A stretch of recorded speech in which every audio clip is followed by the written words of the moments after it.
안녕하세요 여러분, 로지아입니다. 오늘은 특별히 책 한 권을 소개해 드릴까 하는데요. 엄마의 말센스라는 책입니다. 이 책의 부제가 아이의 미래를 결정하는 사소한 말 한마디의 힘, 이렇게 돼 있는데, 이 책을 쓰신 분이 이시다 가스노리라는 분이에요. 그래서 지금 현재 일본 스루문과대학의 특임 교수이고 동시에 교육 디자인 랩 대표이사라고 해요. 근데 이분이 어떤 일을 해왔나 하고 봤더니 20세에 보습학원을 창업을 한 거예요. 우리로 치면 동네 그냥 보습학원인 거죠. 이 보습학원을 그냥 한 게 아니라 30년간 주입식 교육 없이 3,500명이 넘는 학생에게 스스로 공부하는 힘을 이제 이끌어낸, 그걸로 좀 유명해지셨나 봐요. 도쿄 사립중고등학교의 상임이사로 취임해서 학교 경영 개혁을 감행하기도 했었고, 단기간에 교사의 지도력을 높이고 또 폐교를 앞둔 학교의 경영 개선, 이런 것도 하셨다고 해요. 이분이 쓴 책으로는 오늘도 아이에게 화를 내고 말았습니다 라는 책이 있어요. 그래서 제가 도서관에서 이 책 제목이 너무 와닿아서 이거를 빌려봤던 적이 있는데, 이 책 외에도 평생 공부 습관 길러주는 초등학습 다이어리, 중학생의 공부법, 이런 책들이 있어요. 근데 오늘 제가 소개해드릴 이 엄마의 말센스는 마법의 말이라고 10가지 말이 이렇게 소개돼 있어요. 저는 항상 책을 볼 때 대부분 그러시겠지만 책 제목을 먼저 보고 저자가 뭐 했던 사람이지, 그리고 이제 목차를 보고 그 서문을 잠깐 읽어보고 마음에 들면 이 책을 사야겠다 이렇게 생각을 하는데요. 이 책은 크게 4개의 목차로 구성이 돼 있어요. 왜 그런 말을 했을까? 우리 아이들한테 말하고 나면 내가 그 말을 왜 했을까? 혹은 저는 이렇게 가끔 말하면서도 이 말은 하면 안 되는데 이 말이 나오는데 어떡해, 막 속에서는 막 열불이 나면서 이렇게 말할 때도 있고요.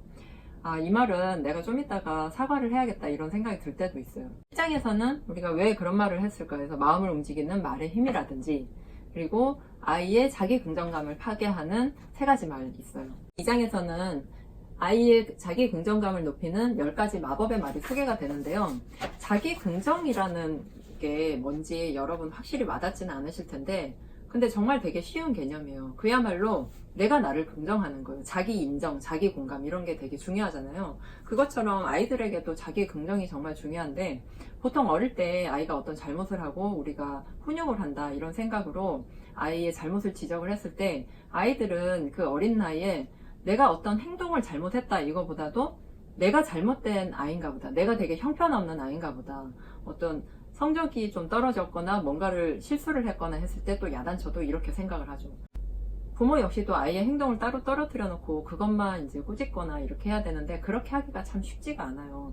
하지만 훈육에서 그런 거를 일일이 다 신경 쓰고 하기가 어려운데요. 엄마가 아이의 자기 긍정감을 충분히 높여줄 수 있고, 이거는 굉장히 간단하고 쉬운 거, 그리고 우리가 평소에 사용하는 말이지만 이런 경우 말고 다른 경우에 써라, 이렇게 되게 구체적인 방법이 굉장히 가벼운 문체로 나와 있어요. 그래서 저는 오늘 이 2장에 대해서 중점적으로 말씀을 드릴 텐데요. 3장에서는 엄마의 고민 상담실, 이런 게 나와 있어요. 일본의 엄마들이나 한국의 엄마들이나 고민이 똑같은 게, 공부하라는 말을 그만뒀더니 이제 부모가 불안하다, 그리고 뭐 사춘기 아이와 대화는 어떻게 해야 되냐, 공부 습관이 잘못되어 있는데 어떻게 바로잡냐, 그리고 온종일 게임에만 빠져있는데 어떡하냐, 그리고 칭찬을 해주려고 하는데 내세울 만한 게 없다, 그리고 또는 갑자기 칭찬하면 수상하게 여기지 않을까요, 막 이런 말도 있는 거예요. 우리가 그 부부 사이에서 여보 사랑해 이러면 와이프가 이렇게 얘기를 한대요. 당신 사고 쳤어? 뭐야? 뭐 때문에 그래? 그래서 막 따진다고. 그래서 약간 평소에 칭찬하지 않던 엄마가 칭찬을 하면 애가 뭐야? 엄마 왜 저래? 오늘 뭐 잘못 먹었나? 뭐 이렇게 생각할 수 있다라는 거겠죠. 사장에서는 마지막으로 엄마 마음이 단단해야 아이 마음도 단단해진다, 이런 제목으로 또 말을 하고 있습니다. 자, 그러면 이 저자가 말하는 10가지의 마법의 말, 어떤 것이 있는지 지금부터 살펴보도록 할게요. 2장, 아이의 자기 긍정감을 높이는 엄마의 마법의 말입니다. 여기에서 말하는 10가지 마법의 말이 그렇게 대단한 말이 아니에요. 되게 짧아요. 뭐 대단해, 뭐 역시, 좋아, 고마워, 기쁘다, 이런 말인데, 우리가 잘 쓰지 않거나 이미 쓰고 있는데 좀 잘못 사용하고 있는 그런 거에 대해서 좀 지적을 하고 있어요. 첫 번째가 저는 참 와닿았는데요. 저는 첫 번째 목차가 참 마음에 들었는데요. 우리가 흔히 아이들한테 칭찬을 많이 해줘야 된다, 그래서 뭐 칭찬하면 고래도 춤추게 한다, 이런 얘기가 있다 보니 칭찬을 해줘야지라고 하는데 여기에서 저자는 칭찬하기보다 철저하게 인정을 해주라. 저도 이 말에 정말 공감이 많이 됐는데 칭찬을 너무 많이 하려고 애쓰다 보면 약간 거짓말인 게 티가 나잖아요. 그리고 너무 좀 자기적이다 이런 느낌도 있는데요. 좀 자기적인 칭찬이 아니라 인정하는 말을 어떻게 하면 되냐면 그냥 지나가는 말로 가볍게 툭툭 이렇게 던지라는 거예요. 오, 좋아. 그거 좋다. 역시 잘하는데 뭐 이렇게. 그리고 대단한데 이런 식으로 좀 간단하게 하는 거. 칭찬하려고 굳이 애쓰지 말고 부모의 거짓말 들통나게 하지 말고 그냥 이렇게 지나가는 말로 좀 아이를 많이 인정해줘라 이렇게 말을 하고 있어요. 엄마의 말 사용법 두 번째는요. 성적이 좋을 때 실수하기 쉬운 말이에요. 우리가 칭찬을 할 일이 별로 없다라고 하지만 이거는 꼭 칭찬해줘야 돼 라고 생각하는 게 아이가 성적을 잘 받아왔을 때죠. 저 같은 경우도 아이가 초등학교 2학년이니까 아직 받아쓰기 이런 걸 봐요. 그래서 다 맞았어 그러면 오 진짜 잘했네 뭐 이렇게 아침에 공부한 보람이 있어서 그지 뭐 이렇게 얘기를 하는데 여기서는 그렇게 하지 말래요. 대단해, 훌륭해, 역시 우리 아들 최고야, 우리 딸 역시 뭐 이런 말을 쓰지 말래요. 왜 이렇게 얘기를 하냐면 이제 성적에 따라서 부모 기분이 좋았다 나빠졌다 이렇게 하니까 아이 마음도 자연스럽게 100점 맞으면 대단한 거고 100점을 못 맞으면 아무짝에도 소용이 없구나 이렇게 자동으로 인식이 된다는 거예요. 그래서 100점 맞아왔을 때도 그냥 순수하게 훌륭하다 판단하지 않고 그리고 엄마 정말 기분이 좋다 기쁘구나 이 정도로 그냥 솔직하게 아이 메시지 기법이라고 하는데 이런 거를 좀 많이 해주래요. 그래서 아이는 이제 100점을 맞아서 내가 칭찬을 받았구나 이런 생각보다도 내가 어떤 성적을 받아왔을 때 엄마가 되게 기뻐하는구나 그 자체로만 이렇게 인정할 수 있게 순수하게 엄마가 좋아하는 모습을 보여주면 아이는 내가 엄마를 기쁘게 해드렸구나 이 정도에서 이제 감사하고 즐거워하고 끝난다는 거죠. 3장에 공부를 잘했을 때는 뭐라고 말해줘야 되냐 엄마의 말 사용법 세 번째에 나와 있어요. 공부를 잘했을 때는 좋아 이렇게 하면 된대요. 그러니까 만점 받았다고 오 굿 베리 굿 막 그 영어에서는 이렇게 쓰잖아요. 그러니까 그 말 그대로 좋아 그랬구나 엄마도 기뻐 좋아 이렇게 좀 아쉽기는 하지만 그렇게 좀 절제해서 말을 해줘야 될 것 같아요.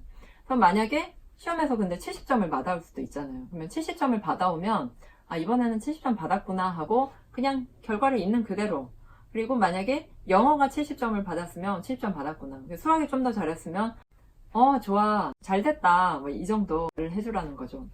그리고 이 엄마의 말 사용법 네 번째가 저는 좀 많이 와닿았는데요.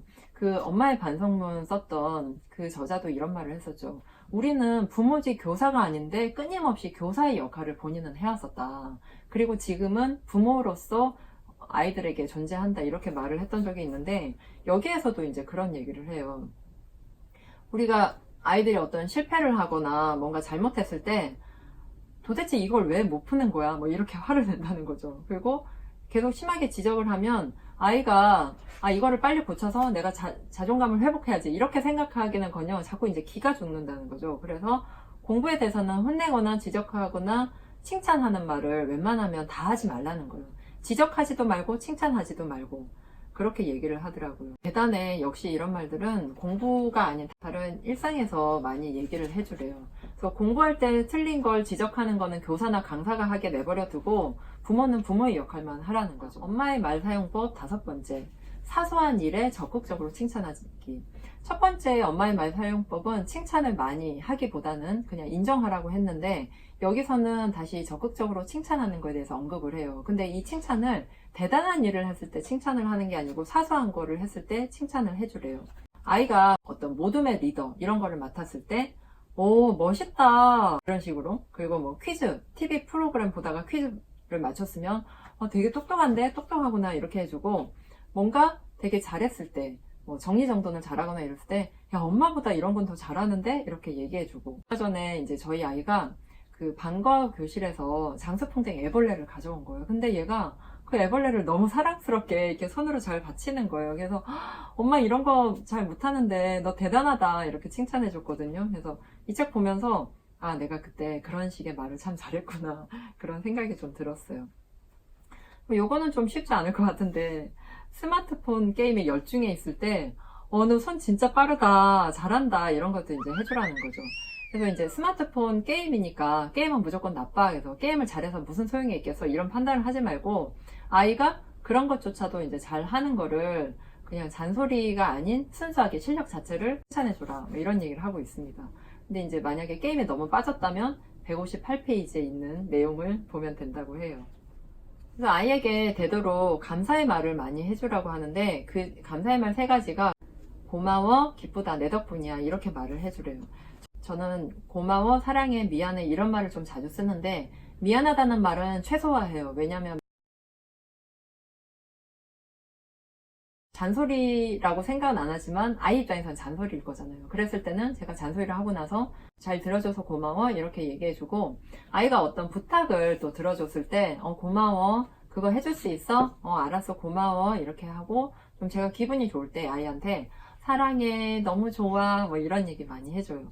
근데 그런 게 되게 아이한테 돌아오더라고요. 내가 긍정의 메시지를 주면 아이도 저에게 긍정의 에너지를 주고 제가 긍정적인 말을 많이 하면 아이 역시 그렇게 되는 것 같아요. 부모한테 이제 고마워, 기뻐, 네 덕분에 뭐 집이 깨끗해져서 이런 식으로 얘기를 하면 아, 내가 누군가한테 도움이 되고 있구나 이런 생각이 들겠죠. 그리고 내가 사람들한테 기여하고 있구나. 그리고 아이도 역시 저한테 고맙다는 말을 잘해줘요. 그래서 참 좋은 것 같아요. 그래서 고맙다는 말은 꼭 진심을 담아서 이렇게 얘기를 하라고 또 얘기하더라고요. 고마워와 함께 쓰면 더 효과적인 게 그냥 고마워 이런 거보다도 제가 가끔씩 이제 저녁 차릴 때나 아니면 어떤 장난감 치우는 일 같은 거 할 때 아이한테 좀 도와달라고 해요. 그럼 아이가 몇 개 이렇게 치워주면 제 일을 줄여준 거니까 와, 우리 윤희 덕분에 집이 깨끗해졌어. 와, 우리 동희 덕분에 엄마가 힘이 나. 뭐 이런 식으로 좀 얘기를 많이 해요. 특히 저희 둘째 같은 경우는 칭찬을 너무너무 좋아해요. 그러니까 첫째만 칭찬해주면 둘째가 엄마가 나 고맙다고 안 해줘서 싫어. 뭐 이렇게도 얘기하고 엄마가 나 최고라고 안 해줘서 속상해. 뭐 이렇게 얘기하거든요. 동희야, 너는 100만 개 고마워. 네가 최고야. 동희 최고. 막 이러면서 좀 애교도 부리면서 얘기를 해주면 아이가 와서 퍽 안기면서 나도 엄마 좋아, 엄마 고마워 이렇게 얘기하더라고요. 그래서 이런 좋은 말들은 좀 주거니 받거니 하는 게 역시 좋은 이야기인데요. 훌륭하다, 와 대단하다 이런 말보다 기쁘다라는 말을 종종 사용해 주래요. 근데 우리나라에서는 기쁘다라는 말을 잘 안 쓰잖아요. 근데 제가 예전에 넷플릭스에서 그 예능 프로그램을 보는데 그 일본 사람들이 우레시 이런 말을 너무 많이 쓰는 거예요. 기뻐 막 이런 말 많이 써요. 그래서 우리나라 사람들은 이 감정 표현이 많지 않은데 일본 사람들조차도 이런 감정 표현을 참 잘하는구나. 그 스티브 잡스가 PT 할 때 보면 great, fantastic, magical 이런 얘기를 되게 많이 쓰거든요. 그래서 걔네 표현으로는 약간 와우 랭귀지라는 말을 써요. 근데 우리나라는 야, 대단한데? 이런 거는 한 5세 미만 이럴 때만 써주잖아요. 그마저도 잘 안 써주는 경우가 많은데 이거를 엄마가 좀 사용하는 걸 습관화가 해주면 아이들도 언어의 영향을 많이 받지 않을까 싶어요. 기쁘다 말이 좀 오글오글 거릴 수는 있는데 이런 말도 안 쓰는 말도 한번 써주면 좋지 않을까 싶고요. 또 자존심을 지켜주는 말, 뭐 그렇구나 이런 건 해주는데 저희는 그렇구나를 너무 많이 해서 너무 많이 해도 좀 힘들더라고요. 그래서 마음속으로 그렇구나 해주고 이 맞장구 쳐줄 때도 내가 에너지가 있을 때 내가 들어줄 수가 있을 때 근데 이럴 때 있잖아요. 내가 막 딴 생각을 하고 있거나 막 바쁘게 요리를 하고 있는데 아이들이 와서 말 시키면 미안한데 엄마 5분만 이따 얘기하자 이러고는 꼭 가서 얘기를 해요. 아까 엄마한테 무슨 얘기 하려고 그랬어? 이러면서 이렇게 설거지 하다가 손 닦고 아이 이렇게 빤히 쳐다보면서 얘기를 하거든요. 그래서 얘기를 좀 이따가 하자고 했으면 꼭 이 약속도 지켜주는 게 좋대요. 이 마지막 10번째는 아이와 대화할 때 친구처럼 허물없이 얘기를 해주라는 거예요. 예를 들면 아이가 가끔 이런 얘기를 할 때가 있어요. 엄마 암컷 모기는 나쁜 모기고 수컷 모기는 좋은 모기야 이래요. 그래서 왜? 그랬더니 암컷은 우리의 피를 빨아먹지만 수컷은 우리의 피를 빨지 않아. 그러면서 또 어떤 모기 종류가 있고 하면서 쫙 읊는 거예요. 그래서 저는 전혀 모르는 얘기였고 그러니까 사실 아이가 초등학교만 가도 이렇게 본인이 스스로 책을 읽고 하니까 제가 모르는 정보를 훨씬 더 아이들이 많이 알 때가 있더라고요. 그랬을 때 저는 이렇게 말을 해요. 야, 대단한데 너 똑똑하다. 와, 형아 대박이다. 그지? 뭐 이런 식으로 또 칭찬을 하는데 이렇게 소소하게 인정하고 아이들에게 계속 칭찬을 해주다 보니까 아이들에게 칭찬을 해주다 보니까 아이의 에너지도 이렇게 올라가고 아이가 설명하는 걸 너무 즐거워하는 거예요. 그래서 본인이 유튜브를 보건 책을 보건 뭔가 알게 되면 저한테 자꾸 얘기를 해줘요. 예전에 연예인 박경님이 나와서 그런 얘기를 하더라고요. 어쩜 그렇게 말을 잘하냐 그랬더니 본인이 초등학교 다닐 때 학교에서 있었던 일을 그렇게 아버지가 잘 들어주셨다는 거예요. 그래서 이게 잘 들어주고 하니까 너무 신나잖아요. 그래서 그날 있었던 일을 또 얘기하고 이런 것들을 반복하다 보니까 말주변이 늘었다. 그런 얘기를 들었어요. 제가 저희 첫째 아이 같은 경우 언제 얘가 가장 눈빛이 빛나나 하고 봤더니 뭔가 본인이 아는 걸 설명할 때 굉장히 아이가 신이 나 있어요. 그래서 한 옥타브 이렇게 올라가 있는 거예요. 목소리가 이렇게 어깨 막 이렇게 되고. 그래서 아, 얘가 그때 자존감이 좀 올라가는구나 해서 얘가 그때를 놓치지 않고 인정하는 말을 많이 해줘야겠다 이렇게 생각을 했거든요. 그래서 이 책 보면서 저는 되게 뿌듯했던 게 아, 내가 그래도 나름대로 말에 대해서 혼자 이렇게 생각하고 고민했던 것들 잘 실천하고 있는 셈이구나 그런 생각을 많이 했고요. 이 1장에서 말하는 게 있어요. 내가 왜 그런 말을 했을까 했을 때 세 가지가 있는데 그 중에 하나가 빨리 해라는 말이 있어요. 제가 아침에 주로 아이가 학교 갈 때 일어나고 뭐 이런 거는 다 괜찮은데 아이가 어떨 때는 시간이 이미 뭐 학교에 가야 되는 시간인데 딴 걸 하고 있거나 뭐 양치질을 안 하고 계속 말을 하고 있거나 동생이랑 놀 때가 있어요. 그럴 때는 유나 빨리 시간 다 됐어 뭐 해 뭐 이렇게 얘기를 하는데 저희 남편한테 그래서 이 빨리 해라는 말을 정말 하면 안 되는 거냐라고 물어봤더니 이 빨리 해라는 말이 아이에게 상처가 될 때는 엄마가 이런 생각을 갖고 있을 때래요. 어떤 생각이냐면 엄마가 쟤는 항상 늦어. 그리고 쟤는 항상 굼떠. 항상 뭔가 빨리빨리 하지 않는다. 이런 생각이 차 있으면 이미 그런 선입견과 편견을 갖고 아이를 바라보기 때문에 빨리 해가 좀 무게가 실린다는 거죠. 비난 쪽으로 나가니까 그렇게 말할 때는 빨리 해가 상처가 될 수 있다라고 얘기하더라고요. 어떻게 아이한테 빨리 하라는 말을 안 하고 육아를 할 수 있겠어요? 책은 저는 거의 하루 만에 본 것 같아요. 되게 책이 가볍게 잘 쓰여져서 보기가 좋고요. 그리고 뭔가 어렵다 이런 것보다도 굉장히 가볍게 생활에서 잘 써먹을 수 있어서 굉장히 유용하지 않나 싶습니다. 여러분 이 책 한번 읽어보고 싶으시다면 밑에 댓글 남겨주시고요. 공개 추첨 영상을 올릴 건데 그 추첨에서 뽑히신 분이 책을 받으실 수 있을 것 같습니다. 5분만 선정이 가능하니까요. 많이 남겨주시고요. 댓글 남기실 때 첫 번째 간단한 자기소개를 해주시면 될 것 같아요. 뭐 지금 임신 중이시거나 아니면 출산을 해서 뭐 첫째 아이가 있거나 뭐 둘째가 있거나 했을 때 어떤 어려움이 있는지, 그리고 두 번째는 이 책을 꼭 읽고 싶은 이유, 그리고 마지막 세 번째는요, 제가 리뷰해 줬으면 하는 육아책에 대해서도 같이 글 남겨주셨으면 좋겠습니다.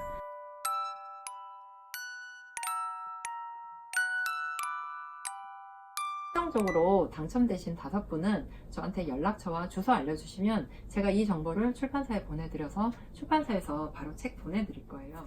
여러분 오늘 영상 마음에 드셨나요? 이 엄마의 말센스 한번 꼭 읽어보셨으면 좋겠고요. 이 저자의 다른 책도 한번 보시고 또 궁금한 거 서로 이야기 나누기로 해요. 지금까지 로지아였습니다.